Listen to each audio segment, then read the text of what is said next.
আসসালামু আলাইকুম, অ্যালিস কিচেনে সবাইকে স্বাগতম। আমি আজকে দেখাবো কিভাবে ঘরে যা আছে তাই দিয়ে তৈরি করে নিতে পারবেন সুস্বাদু কাচ্চি বিরিয়ানি। তো এর জন্য আমি প্রথমে ৩ পোয়া গরুর গোস্ত নিয়েছি, কারণ আমি বিরিয়ানিটা আজকে গরুর গোস্ত দিয়ে রান্না করব। এখন আমি এখানে ৩টা বড় সাইজের পেঁয়াজ দিয়ে নিলাম, একটু মোটা সাইজ করে কেটে নিয়েছি। এখন আমি গোস্তটাতে পেঁয়াজ কুচি, মরিচের গুঁড়া, আদা বাটা, রসুন বাটা, গরম মশলা গুঁড়া, লবণ, টক দই আর সয়া সস দিয়ে দিচ্ছি। হাফ প্যাকেট মতো বিরিয়ানি মশলা দিয়ে দিচ্ছি। আমি টক দইটাই শুধু কিনেছি, বাকি উপকরণগুলো সবই আমার বাসায় ছিল। আমি এখানে রাঁধুনি বিরিয়ানি মশলাটা ইউজ করেছি, কাচ্চিটা না, এটা নর্মালটা, কারণ যেটা বাসায় ছিল সেটাই দিয়েছি। এখন 2 টেবিল চামচ আমি সয়াবিন তেল দিয়ে দিচ্ছি।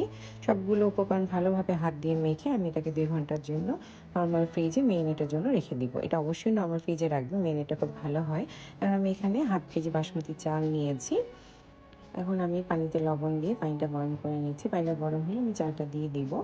এখানে আমি কাঁচা জিরা দিয়েছি, এখানে কেউ চাইলে শাহি জিরাটাও ইউজ করতে পারেন। আর সয়াবিন তেল দিয়েছি 2 চা চামচ।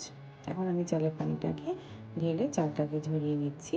এখন আমি এখানে 3টা আলু কেটে হলুদ আর লবণ মাখিয়ে ভেজে নিচ্ছি। আমি ননস্টিকের কড়াইয়ে বিরিয়ানিটা করব, কারণ নর্মাল পাতিলে রান্না করলে এখানে আটা মাখানোর একটা ঝামেলা থাকে, যেটা আমার একদমই ভালো লাগে না।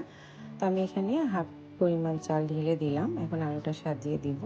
আমি গরুর গোস্তটাকে প্রেশার কুকারে একটু সিদ্ধ করে নিয়েছি। খাসির গোস্ত হলে এটা সিদ্ধ করতে না হলেও চলতো।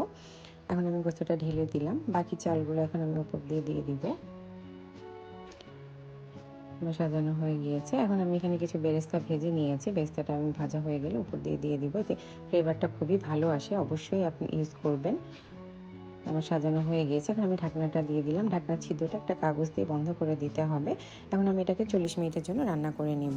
ঠিক 20 মিনিট পরে আমি একবার একটু উল্টিয়ে পাল্টিয়ে দিব, যেন মশলাটা সব চালের সাথে ভালোভাবে মিশে যায়। কেউ যদি চান না নাড়লেও হবে।